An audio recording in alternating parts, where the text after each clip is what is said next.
अस्सलाम वालेकुम नाज़रीन, मैं मोहम्मद जावेद हूँ और आज के मेरे मेहमान हैं all India Muslim minority welfare association के सदर शमशाद कादरी साहब। और आज उनसे हम बात करते हैं चूँकि वो ख़ास तौर से उम्रे की सादत के बाद में पहली मरतबा हम हमारे ऑफिस में खैर मक़दम कर रहे हैं। साहब, उम्रे की सादत ने आपको मुबारक हो। और आपका मैं समझता हूँ कि मीडिया के अंदर ये पहला आपका जो है बयान है। वैसे मीडिया में आप मसरूफ़ रहते हैं और इसके अलावा जो है अब जैसा ही आप उम्रे की सादत हासिल करके हैदराबाद तशरीफ़ लाए, पहले एज़ न्यूज़ को टाइम और वक्त देने के लिए बहुत बहुत शुक्रिया। मेरा सवाल ये है कि मुंबई में 2 रोज़ा मजलिस पार्टी का एक कौमी कन्वेंशन का इनेकाद अमल में लाया जा रहा है। आज 25 तारीख है और कल एक 26 तारीख। इन 2 दिनों के अंदर ये कौमी कन्वेंशन का इनेकाद अमल में लाया जा रहा है। कौमी सतह पर अगर आप देखें तो मजलिस इत्तेहादुल मुस्लिमीन की जो पार्टी है, कौमी सतह पर जो है जमात जो इस्टेब्लिश जो हुई है, मुतारुफ जो हुई है, तो उसमें क्योंकि इस तौसियाना काम के बाद में ये पहला कन्वेंशन का इनेकाद जो है ना किया जा रहा है 2024। मेरा सवाल ये है कि क्या 2024 के आम इंतखाबात में इसको जोड़कर आम तौर पे देखा जा रहा है? आपका क्या कहना? बिल्कुल, बहुत बहुत शुक्रिया जावेद साहब, आपने मुझे मदऊ किया। मैं AJS न्यूज़ का मैं दिल की गहराइयों से उनका शुक्रिया अदा करता हूँ और आप यहाँ के करता धरता हैं। हमेशा आपने जो है सुलगते मसाइल को हमेशा आपने उठाया है और मैं समझता हूँ कि ये वक्त की अहम ज़रूरत भी है कि आप जैसे सहाफ़ी अगर इन सुलगते मसाइल को उठाएंगे तो ही मैं समझता हूँ कि अक़लियतों का कुछ फ़ायदा होने वाला है। सबसे पहले कुछ कहने से पहले, कन्वेंशन के कहने से पहले नक़ीब मिल्लत अलहाज बैरिस्टर असदुद्दीन अवैसी साहब सदर मजलिस इत्तेहादुल मुस्लिमीन को मैं दिली मुबारकबाद पेश करना चाहता हूँ कि उन्होंने ये कौमी सतह पर जो कन्वेंशन का इनेकाद अमल में लाया है। मैं समझता हूँ कि वक्त की सबसे अहम ज़रूरत थी और होनी भी चाहिए थी। और मैं ख़ास तौर से ये बात कहना चाहूँगा कि आने वाले 2024 के इलेक्शन में ये कौमी कन्वेंशन का मैं समझता हूँ आने वाले दिनों में ज़्यादा से ज़्यादा फ़ायदा होने वाला है। इस वास्ते कि आज तक आप देखिए जावेद साहब, किसी कौमी जमात ने जो है अक़लियतों की कभी जो है तायद करने की नहीं सोची, कभी उनके फलाह बहबूद के बारे में नहीं सोचा। जब आपके हमारे हरदिल अज़ीज़ क़ायद अली जनाब बैरिस्टर असदुद्दीन अवैसी साहब ने, यहाँ आपको रोकना चाहूँगा कि जितने भी जो है जो जमातें पहले बरसर इख्तिदार रही हमारे मुल्क पर, चाहे कांग्रेस लीजिए या बाद में फिर जनता दल का जो है ना वक्त आया, फिर दोबारा कांग्रेस जो है ना, तो इन सब ने जो है सिर्फ जो मुस्लिम माइनॉरिटी के जो वोट्स है उसको हासिल किए, लेकिन उनके मसाइल को जुका तू बरकरार मैं वही कहना साल करते रहे। मैं यही करना चाह रहा था कि देखिए इतने बड़ी बड़ी कौमी जमातें थी, मुसलमानों की फलाह बहबूद के बारे में कभी किसी ने पलट के नहीं देखा। वोट लिए, उनकी वोट के लिए उनका इस्तेसाल किया, उनको बेवकूफ़ बनाया गया। रोते हुए बच्चे के मुंह में जो है चॉकलेट जिस तरह दिया जाता था देता गया, अपना वोट हासिल कर लिए। फिर आपकी अपनी कुर्सी आने के बाद फिर कभी पलट के मुसलमानों की हालत ज़ार पे नहीं देखे।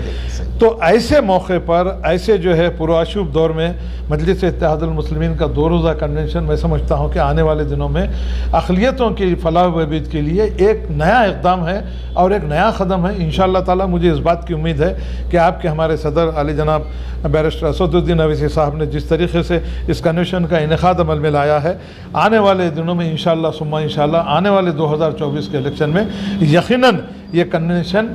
मुसलमानों के फलाह बहबूद के लिए एक नया क़दम होगा।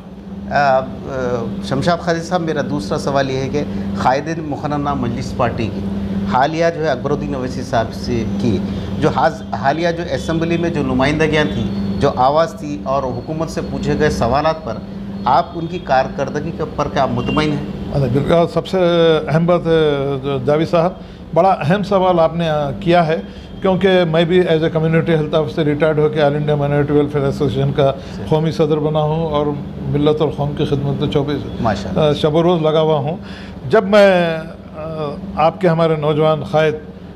ने जब असम्बली में कुछ बेहतरीन सवालात उठाए, उसके साथ साथ सबसे अहम सवाल जो मैं आपसे कहना चाहूँगा, क्योंकि मेरा ताल्लुक़ जो है मुलाजिम तबके से है और मैं रिटायर्ड 2005 में रिटायर्ड होने के बाद जब देखा तो मुझे बेइंतहा खुशी इस वास्ते हुई कि आपके हमारे हरदिल अज़ीज़ क़ायद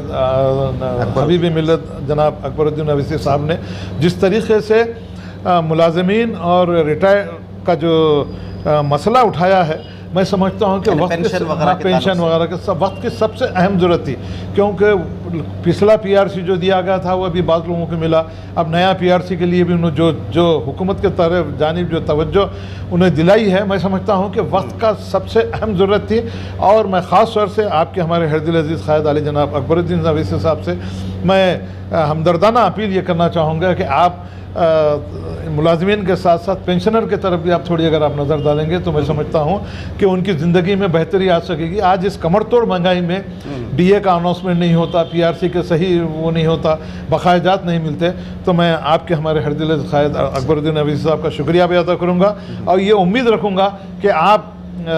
रिटायर्ड जो मुलाजिमीन हैं उनके जानिब भी आप अपनी जो है तवज्जो मुंतकिल करते हुए हुकूमत को इस बात की जो है तवज्जो दिलाइए कि उन मुलाजिमीन को कम से कम डीए के बकायाजात एक मुश्त अगर दिलाए जाएँ तो इस कमर तोड़ महंगाई में मुलाजिमीन, रिटायर्ड मुलाजिमीन कुछ अपनी रोटी रोजी का सही तरीके से बंदोबस्त कर सकेंगे।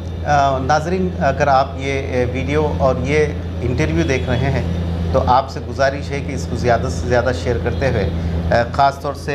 हमारे शमशाद कादरी साहब ने जो मुतालबा किया है और जिस बात का ख्वाहिश किया है क़ायद मुक़र्रना अकबरुद्दीन अवैसी साहब से, उन तक ये वीडियो को पहुँचाइए ताकि हमारे ये छोटे से चैनल के ज़रिए कुछ जो वजीफ़े ख्वार जो लोग हैं उनकी कुछ नुमाइंदगी हो सके। बहरहाल आइए हम दूसरे सवाल की तरफ आते हैं। साहब, एक पिछले 10-12 दिन पहले एक दिलसोज़ वाक़या मेदक ज़िले में पेश आया था।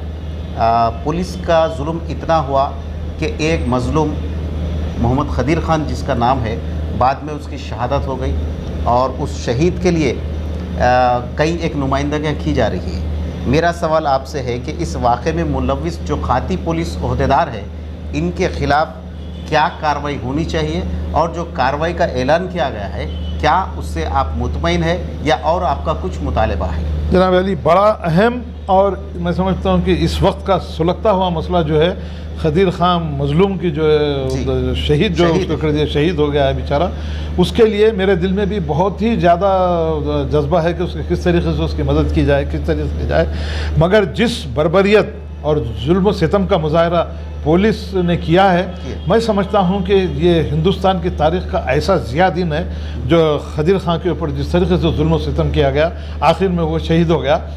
तो यकीनन अब हुकूमत की जानिब से कुछ ऐलान हुआ कि कोर्ट का नहीं, ठीक है, कोर्ट के ऐलान से हम बाजू थोड़ा अलहदा होते हुए ये बात कहना चाहूँगा जावेद साहब, कोर्ट की अपनी जिम्मेदारी है कि वो किस तरीके से तहक़ीक़ात करती है, उससे हमको कुछ ताल्लुक़ नहीं है। मगर जहाँ पर जिस जुल्म और बर्बरियत के ज़रिए से खदीर ख़ान को शहीद किया गया है,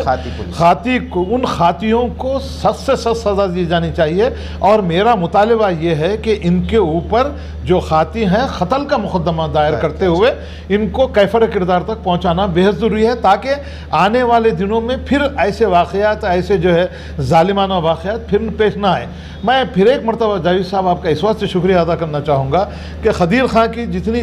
मदद करनी चाहिए मैं तमाम आवाम से भी अपील करूँगा। और एक आपकी इजाज़त के साथ एक बात कहना चाहूँगा कि यहाँ के इतने उलमा इकराम हैं, चाहे जाफ़र पाचा साहब हों या हामिद मोहम्मद ख़ान साहब हों या और जितने भी उलमा दीन हैं, ये लोग हैं, इनकी भी अपनी ज़िम्मेदारी बनती है कि इस शहीद खदीर ख़ान के ऊपर जो जुल्म सितम, जो बर्बरियत का मुसाला करते हुए उसको शहीद कर दिया गया है, ये आपकी हमारी भी ज़िम्मेदारी है जनाब अली कि आप भी आगे बढ़ते हुए खदीर ख़ान मरहूम को इंसाफ दिलाने के लिए आप आगे बढ़िए और इस बात का सबूत दीजिए कि आप लोग खदीर ख़ान के साथ हैं, उनकी फ़ैमिली के साथ हैं। मैं अल्लाह ताला से आखिर में दुआ करूँगा कि खदीर ख़ान को अल्लाह ताला जन्नत में आला मुक़ाम अदा करे और उनके लवाहिक़ीन को, जो उनके बीवी बच्चे हैं, उनके माँ बाप हैं, उनको सब्र जमील अता करे। बहरहाल नाज़रीन, आज की बात को हम यहीं पे ख़त्म करते हैं। कल नए मौजू के साथ, नए इंटरव्यू में, नए मुलाकात के साथ में शमशाद कादरी साहब से फिर मुलाकात होगी। जब तक के लिए दीजिए इजाज़त। मोहम्मद जावेद को अल्लाह हाफ़िज़। बहुत बहुत शुक्रिया साहब।